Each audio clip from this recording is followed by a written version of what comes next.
Are you going to read the opening, or you want me to? You got it in front of you? Go for it. I do have it in front of me. Wow. Well, good evening, everybody. Welcome back to another episode of the Hazmat Guys Nation Roundtable. This is a multimedia platform bringing hazmat response information and training tips from hazmat members from around the globe. This time we are, coast to coast, right? I am Jason Rogers, and I will be acting as the temporary host of this evening's show.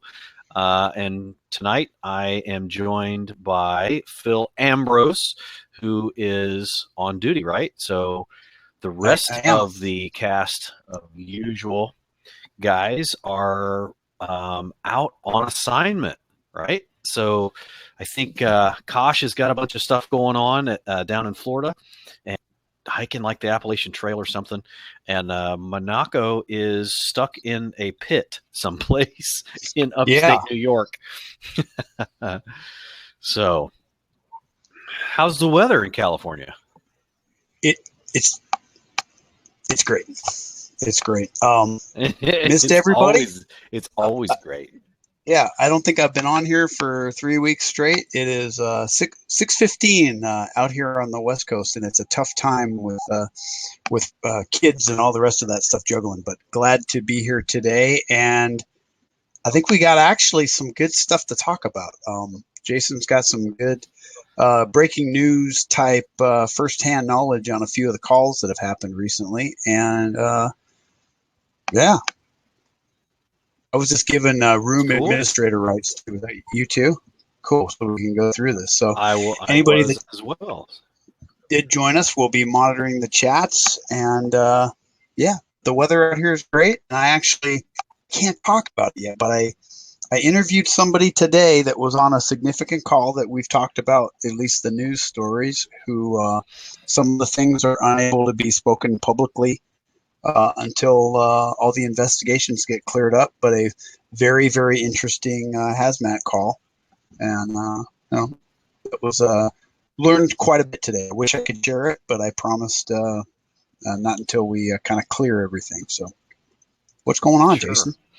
I got a text message from Kevin Ryan, who is really great. Who's that? When stuff breaks. Right? Who is that guy? That's B-More from Hazmat Jobtown. He texted me and said that they had a explosion at a UPS store, and I'm assuming it's probably one of those small places like you drop your packages off at, and but apparently there was some dry ice and water packaged together improperly in a thermos, and it was a rupture. Happened in downtown Baltimore. For those of you going to the conference, I saw some chatter on Facebook that we believe it's someplace near where the conference is at. So it turned out not to be a major deal, but the initial dispatch was there were 2 people exposed inside the store, and it sounded like I went to the radio app and started listening right away after he had texted me that something was going on. And it sounds like it got a full scale response because they didn't know what they were getting into. So interesting, just improperly. Make it sound... Well, I mean, they didn't know, right? So you're going to an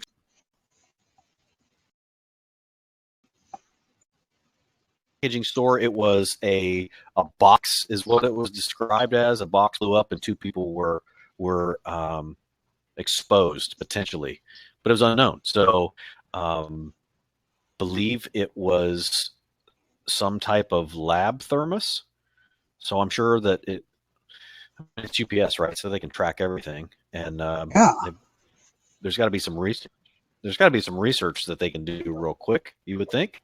But going into it, being first in, what? Well, I know what the news reported, and I think Ryan Henry from Hazmat Nation had put up that, of course, hey, in these times when we're dropping 22,000-pound bombs on people that are trying to hurt us, everybody's on edge. But it came in as an explosion in Baltimore. So and then other things as far as a chemical explosion. So Ryan, Kevin Ryan isn't here to back it all up, but I know in most districts an explosion is going to get more than just an engine.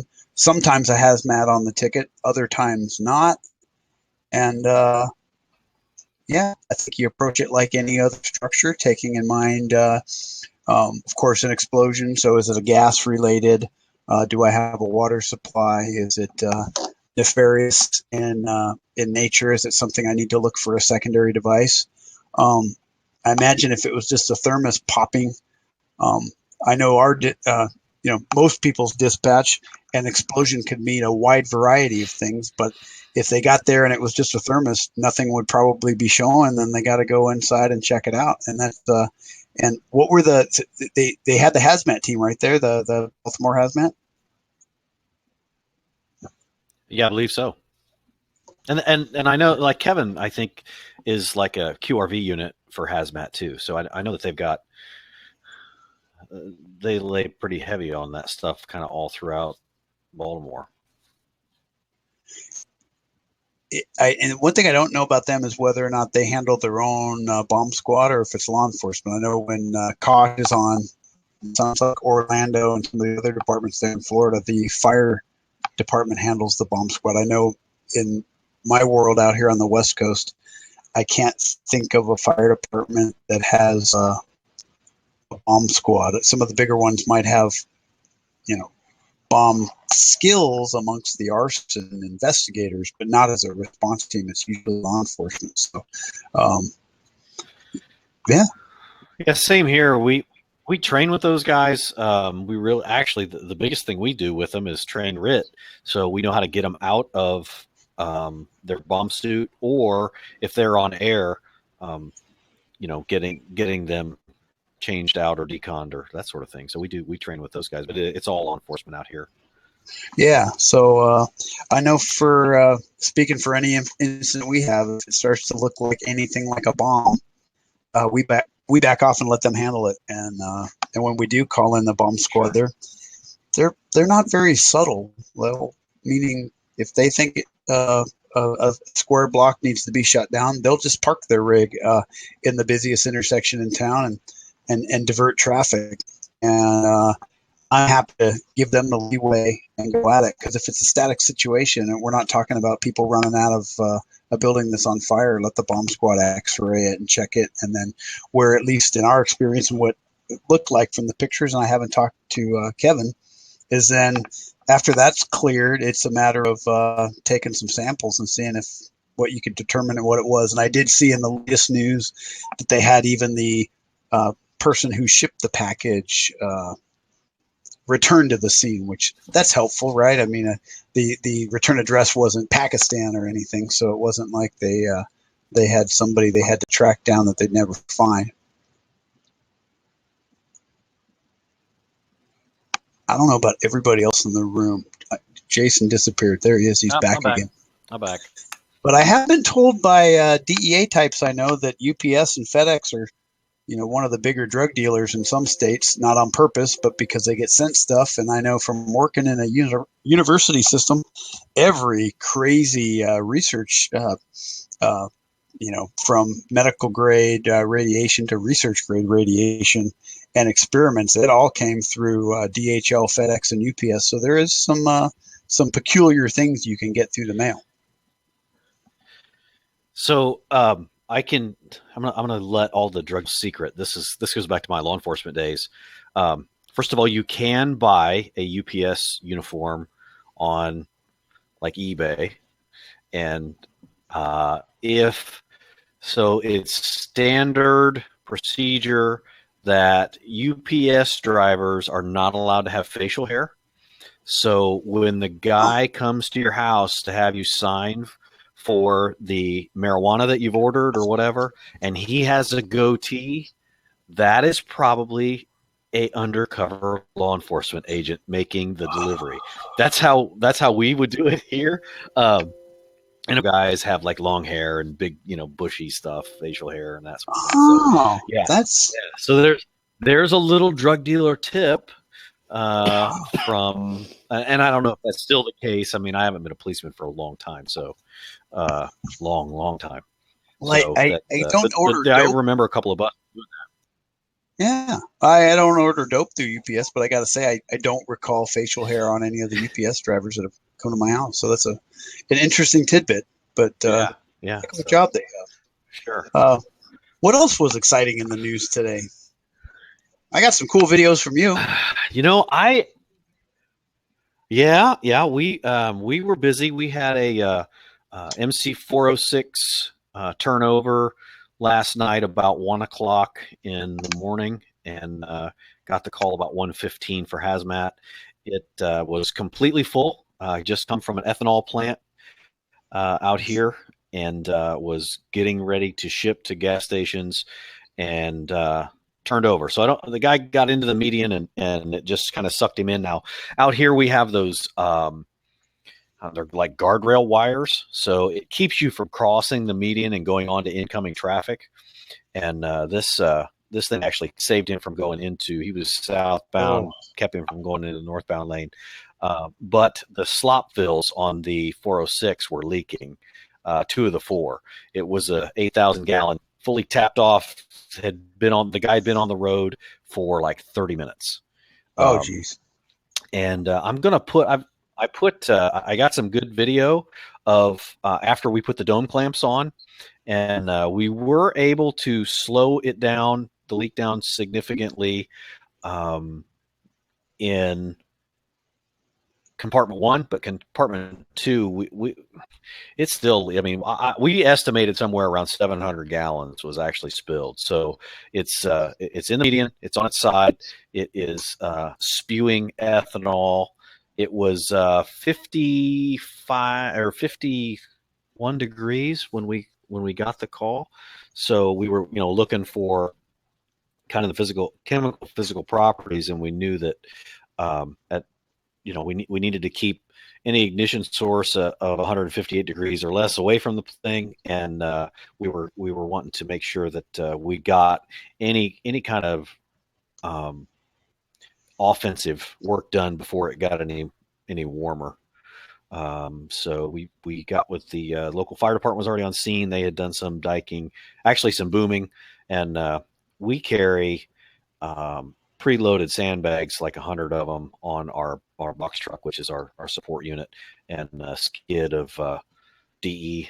And so we actually took the sandbags and created a dam real quick. So really contained it to about 100 yards because it was flowing like a river when we got there. But put foam blanket down, went up to the thing, put the dome clamps on, burn up a couple meters doing it. The LEL never got over, I think, 20% of at the LEL. I think the lowest reading or the highest reading we got was 2%. But we burn up. The guys were working in it. The VOCs were off the chart, and the oxygen meters were fried when they Oh, came wow. out. So I mean, they literally were standing in probably a foot. Now there was a lot of water there because there's still it's essentially a drainage ditch in the median, but a foot of in the depth of water, slushy ethanol stuff. Um, it was kind of nasty. So shout out to Rob Linder and Kyle Thomas, who went up and did the offensive work, and we got it slowed down. And it's one of those calls where we couldn't make it stop. The gaskets. It was an old truck. There was when remediation got there. It was so there was some discussion about well, are they going to be able to drill and tap? The vapor recovery lines were air operated, so we were going to have to get air to it. To release the valves and all that sort of thing. So We had a question on the LEO. Mike is asking if you said, and I heard you say it. I was waiting until pause. no, 20% of the LEO. no, 2%. Did I say 20? Okay. I'm tired. You've been up. You Yeah, said the call no, came in at two. 1:15, so I'm thinking you're a little tired. Um, I, but I am. I am. Yeah. I Yeah. So I got some questions though to make it easy. So the first in Sure. it was your a regional team, right? So it's somebody else's agency that got there. Did they have hose lines Right. deployed, foam, anything like that, or um, you get there and They this had this making. hose lines deployed down. It's a rural interstate, so kind of out in the middle of the cornfields of Indiana. The response time is probably, I'm gonna probably on the conservative side, is probably 10 miles uh, from each department. It's a dual response area, town of Yorktown, town of Daleville, and they kind of um, come in from the north and the south. We had the interstate shut down in both directions for 7 or 8 hours today, something like that. Oh Um, wow! And it wasn't like you bring the martini glass. It was punctilious ethanol or anything fun like that. Not Everclear. You can. no, pungent, pungent smell. Definitely had. It's definitely got the additives in it to keep you from drinking it for sure. But Yeah. like E85. I don't know. You guys have that out there? Well, like a biotech company I The used to cleaner work fuel. for, they're yes, we have everything. Anything that costs more, California has. But one of the biotech companies I used to work for, our byproduct from making our $1 billion product was punctilious ethanol, and you could drink it. It was straight up, can go right into a glass. But then, so it wasn't a stinger operation; it was a dike and dam, and then just securing where the leak was coming from. So yeah, exactly. It was.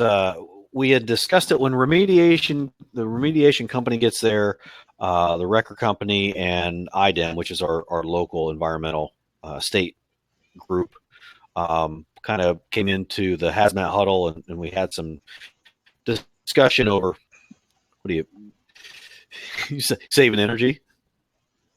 Yeah, you turn off the sun. Just we turn it off, save it. You just turn it off. Yeah, so we talked they talked about drilling and tapping, and it was gonna keep the interstate shut down for even longer, and so the between the remediation company, the gas, the actual trucking company, they had all their trucks out on deliveries, so we didn't have like a nurse tank to come. We had two vac trucks come, so we could. I think there was 6,000 gallon capacity to offload, but we had an 8,000 gallon tanker, so it Oh, created a little bit of an issue. Um, the decision was made to write it without offloading it, and that's kind of tongue in cheek. I know that there are some places that do that, some places that don't. Um, so you run the risk with not having a full damage assessment of your tanker if it's got a rip in the bottom side that's buried in the dirt or something. yeah. You start torquing on the actual bodies themselves, and of course they're not made for that kind of um, lateral movement, I guess you would say. But So they rolled it back it over was with 8,000 gallons of so product. three crane, the big semi wrecker trucks essentially, and they use 24-inch straps and front and the back, and they rolled it ever so gently. So Wow. it was kind of tongue in cheek for a minute. I was leaning more towards the hey, let's offload it. But out here, the transportation is a really huge deal, and shutting down the interstate commerce is a massive problem for us. We actually have done a lot of training on making sure that we keep the highways open and all that. So big deal, and you've got the state police involved, and they want to obviously make sure things are open and running. And Wow. we're right in the middle of two cities, kind of out in the middle of nowhere. So it was interesting. It was an interesting call. Yeah. That's a head Let me scratcher. ask you this question. Yeah. So let me ask you this question. Um, do you guys, and I know it kind of varies because I know Bobby and Mike, they'll do the stair operation themselves, no doubt about it. I've seen Jeff Z's teams, they do it. Um, do you guys make that call, or Are you working directly? If you're going to offload a truck, are you working directly with the shipping company? They're bringing another truck in, and you guys doing it, or are you using a third party cleanup remediation service? We do the whole. We do the sting. Of course, we need another truck then, obviously, to offload it into, because stinging it without a something to pump it into isn't there. And like there, our highway patrol likes to keep the road open, but we have a pretty good, say, authority. In fact, an example, it was not a hazmat; it was a tree trimming truck or something like that. The other day we had. One tow company was doing their best. They wanted to turn the thing over, and we have the authority to be able to say, "You're out next," and go to Plan B, which would be We do too. You're not. So and offload it. In that case, it wasn't hazmat or bring in a new crew. But we do the stinger operation. We coordinate with them. But of course, it's our scene. They got to pay the bill for it. Meaning we give them the option to bring in. And usually, when you're talking 8,000 gallons of fuel, I mean that's several $1,000s of product. So we out here generally have no trouble. There's major refineries in and around getting somebody to come and support that stinger operation, if that answers the question, because they could be on scene before us, not literally, but they're getting there. They're concerned about it.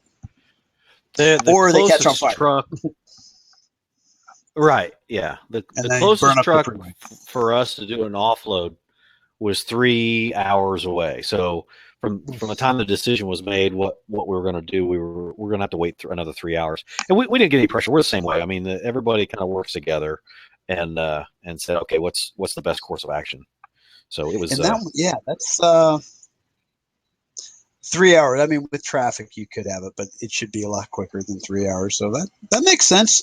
The one I couldn't ever, and I don't know if anybody remember, I saw this video, I got to say 20, 25 years ago in a class.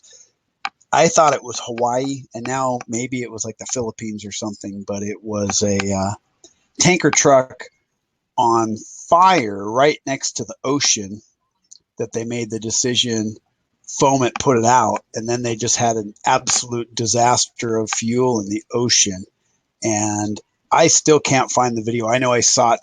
When I saw it, it was a VHS. It could have even been a reel to reel, but it was one of those examples of after the fact, you go, wow, should have let that burn. It would have actually prevented a lot. And I cannot yet find, I mean, I've searched YouTube and stuff looking for that video because it was a great example of that. But the last couple significant ones we've had on our major freeways going through here were, they already lit off, and we had, rivers of flames going down the LA River, because not only will the product, but it'll light off everything else that's nasty in there. So, good stuff. And somebody said that must be Camorra, same in Massachusetts. So as far as the pump off, which is interesting. So only out here. Go ahead. No, go ahead. You go ahead. Oh no, I had another. I have a follow up. Wait a second. Fuel thing from my travels recently, but go with the urgent. Well, so today was semi day, of course. So we were out there till about 10 or 11 this morning, and as we were wrapping that whole situation up, a semi rear ends another semi on the opposite side of our jurisdiction. So it's about a 25 mile drive from where John and I were at, and responded up there. But only in Indiana, right? A chicken feed semi, or I'm sorry, a hog feed semi is hit by a chicken dung semi. So that was a whole mess. They for whatever reason, in the crops and stuff out here, they'll spread chicken dung from the CAFOs, the confined space, confined feed operations, where they have just semi loads of chicken poop, and they spread it as fertilizer. So one of those trucks rear ends a hog feed. I kind of like a grain truck. But that was a whole mess too. So that was how we spent our morning out dealing with ethanol and then animal byproduct the rest of the afternoon. That is. And I rushed home. I rushed home, umpired a game, watched my daughter hit, and then came back here for the show. So you'll have to excuse me tonight because I'm well, I've got a segue empty. with the manure because I'm a big fan of Mike right Rowe. on. Well, I'm a big fan of Mike Rowe and the Mike Rowe podcast. I don't know if anybody listens to him, but we do have dry barrel hydrants. There are areas of California that freeze. There's mountains and all that stuff, but what I'm generally used to is just your standard wet barrel.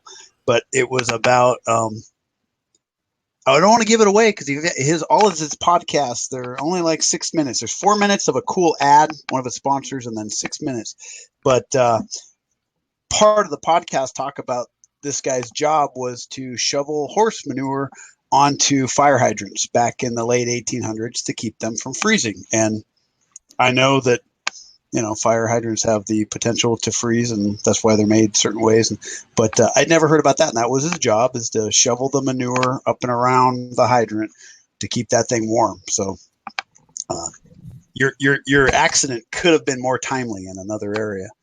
But my other fuel thing, because we were talking about it around the table this morning, I just come off of a road trip, and I've seen lots of people at the gas stations, put the thing in and then drive away. And it disconnects, and it's funny, and you wish you had it on film. But I was standing there watching the meter spin faster than I would like, and a woman was pumping fuel, and she was doing the right thing. I think she was going around washing her windows or something, paying attention, but somehow it had finished filling up, and it didn't shut off, and it was shooting fuel back the other direction over the median, where there's like the trash can, into the open door of a minivan with people in it. And I was like, we'll see that every day. You just don't see that every day.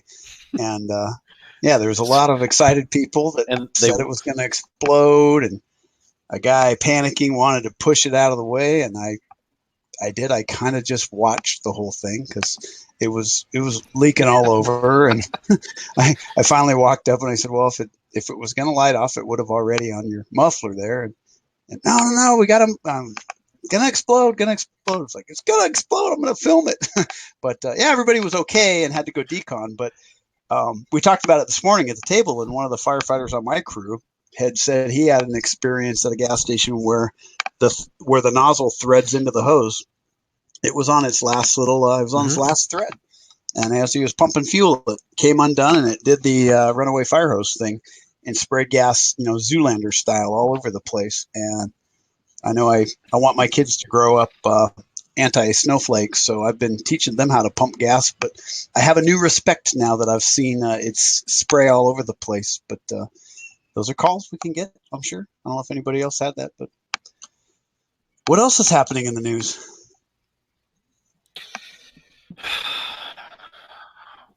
Exciting? I don't know. What did you refer to it? The big bomb or something? There are upcoming events. I was going to say there was a nickname I heard on one of the news channels for the bomb. The one we dropped in Afghanistan? Did you see that? There's an acronym, MOAB, which I think of as Utah, but MOAB, the military had a name for something. I don't know if there's something funny or maybe else. We've been busy here at work all day, so I know it happened, but wasn't paying attention. Was going to watch that after dinner. Something they called it the BAB, big ass bomb or something. It was something ridiculous like that. Speaking of ridiculous, I'm gonna throw this out. That's it. Mother of all bombs. That's it. It's a good Moab. one. Yeah, excellent. I totally, you don't want to be that guy. I totally was that guy today. I was a complete idiot on camera, live TV. I referred, so I come out of the command post at our ethanol tanker, and I'm thinking, MC 406, and I'm thinking about stuff, and then the lady, the news anchor, says, "Well, tell us about the situation," and in true geek fashion, I start to go down the road. Well, it's a MC 306 and blah blah blah blah blah. No.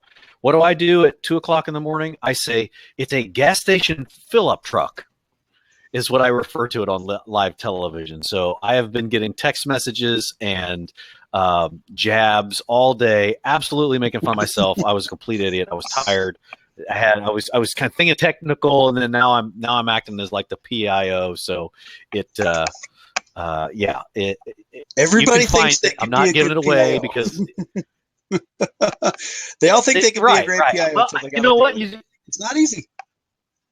Sure, sure. It is. It is not easy. I made the cardinal sin was I shot from the hip. I know you're not supposed to do that. You're supposed to make notes. You're supposed to have all your thoughts down and look very professional. And yeah, totally botched it. My wife has been making fun of me all day, so it's good stuff because she got to see it live. So yes, Burroughs says he wished that he had seen that. I'm sure there's no doubt that he's the team leader at the county next to ours, and we do a lot of stuff together. I'm sure you'll get to see it. So I wanted to make fun of myself before Bobby and Mike or anybody else had a chance to, because I'm sure it'll get out. So I need to see. anyway, yeah, okay, whatever. So um, yeah, so FDIC's coming up, right? You are traveling from the great sun and sand of California to the hometown of Indianapolis, Indiana, for FDIC, and you are teaching the gray area where rescue meets hazmat in ultimate Hollywood Phil Ambrose glory. That's what I'm calling it, because Wow. you got right. It'll be fun. What I'm just like today, I interviewed somebody from a significant call because I wasn't on the call and you weren't. Nobody, some of these calls, I could talk about the calls I've been on and put everybody to sleep, but I've been obsessed with digging into some of these things and finding out what was it for the first on scene experience. And this particular call, which I can't give much details to, but yeah, it was like it was funny. My notes here, some of the things were like, career call, didn't expect it, trying to get into their head, because some of these things you read and you go, oh wow, those guys, they must do that all the time, or so yeah, FDIC is going to be fun. If anybody goes there and they want to laugh, or a free T-shirt, I think we're giving those out just to show up, right, Jason? I'm teaching there, but FDIC is a big fire show, but that doesn't mean we can't talk about hazmat. And the purpose of the class is breaking it down. Rescue, which is one of those things that my argument is always hazmat isn't in charge of rescue. We would be a recovery team if at best, and that when there is a rescue and it involves hazmat, it's going to be the first responders that make some decisions. So try to make it easy.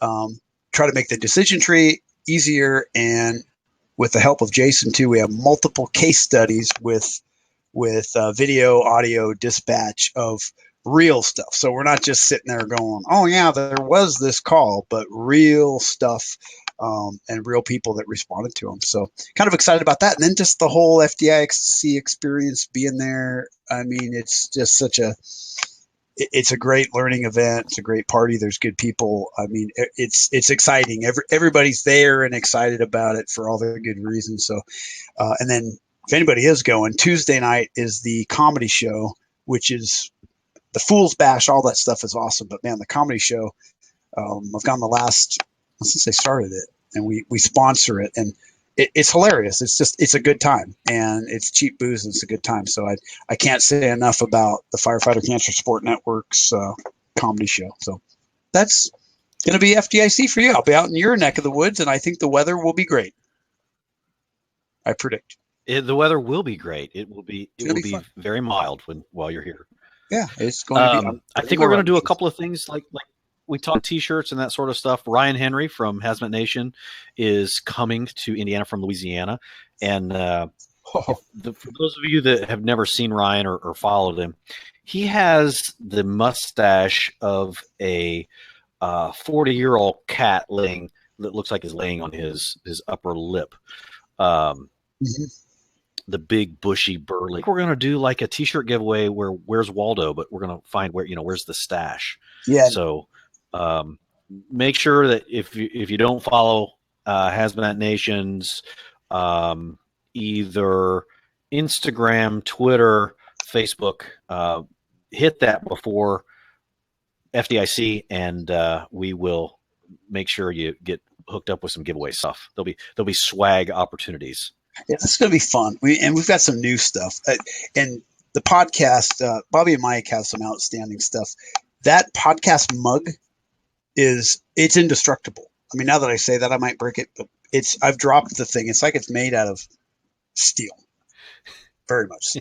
But it's not, because it can go in the microwave. But with Hazmat Nation, Jason already has some ideas for some stickers that I know the Penwell folks will not like. They're inappropriate, and which is why we're going to do it. And so it wasn't our idea, but they'll be those stickers too. What's the other big show coming up in the middle of the year? I can't even think of. I'm looking at two guys that are teaching at that. Baltimore, where the UPS store is, with the thermos. The self-combusting, self-exploding thermos is the International Association of Fire Chiefs presents the Hazmat Conference, Baltimore, right? And Jason and I are booked to teach a class. Again, I'm not sure how they must have misread our names, but that is an excellent opportunity. I think my favorite Baltimore experience last year, other than Mike's oxidizer class, which was awesome, Mike Monaco, Bobby's, what would you call it? How to teach a class. He taught the class how to teach a class. It was like how better communication through training and education and communicating with your team members and stuff. He had 100 different spokes in that wheel. It was pretty cool. It was, and then and the and you said that for those of you that if you're going to IAFC, it doesn't say Phil Ambrose and Jason Rogers, Tom Brady and Peyton Manning. That's how we got picked. Oh, that's right. Yes, I got to remember that. I tried the Tony Romo thing, and last year it didn't get submitted. But and then last year, and I think Mike Moore's in the room and stuff. We had no less than 30 of the coolest hazmat guys at that one bar for a little party. We're doing something like that again. But it's going to be exclusive and secret, and only because we haven't figured out what's the name of that place again. But Jason Kerr had hooked us up last year. We'll be kibitzing at. Honestly, I don't remember. Some sort of pub that was walking distance, and it was a really good time. In fact, most of the friends, the new friends we met through this whole thing, were there, and it was some good brother and sisterhood. Good stuff. And I know, like I already met, Mike and Bobby are also teaching again, which is outstanding. Yeah, it's gonna be fun. Regional, we have Pennsylvania Hazmat Conference, Massachusetts Hazmat Conference, Virginia Beach, Virginia Hazmat Conference in September. If anybody thinks of a Hazmat Conference we've forgotten to mention or wants to put it up on Hazmat Nation so that it's easily searched on Google, let us know. All those are outstanding shows. I wish I could go to them all. So, I don't know what you're...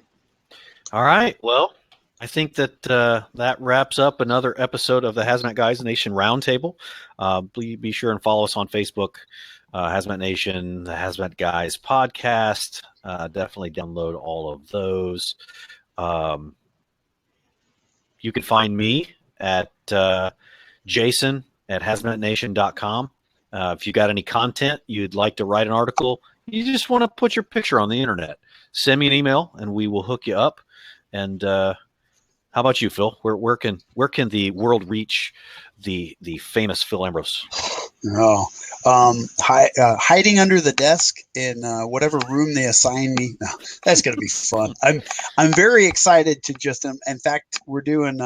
We have our monthly or quarterly drill on Saturday. We're gonna I'm going to share a lot of this stuff because it's just good stuff, and a lot of it is from you. Bill mentions the continuing challenge in Sacramento. Absolutely. Hazmat.org. Yeah, Hazmat Nation. HazSim. I'm one of the guys behind that. We're real excited. We actually had a very busy March shipping systems. I think 6 new states. I gotta make sure the map is updated. So yeah, and back here on Thursday. I know I'm on duty next Thursday, and then we're in. I think we're in. You and I, you're in there already, but in Indiana week after next. So we'll see how it goes. And I'm sure Kosh will be back, and the Bobby and Mike. And who's the new guy? George. I'm not sure where he went, but good guy, smart guy. George Beatty, yeah. Yeah, he'll be back too. So yeah, I don't know. I don't know if they should. Bobby and Mike should pay his way. Just saying. He's a content provider. Well, I don't disagree, and I think everybody should just at the end of the show rewatch it 100 more times. Show us how great we were.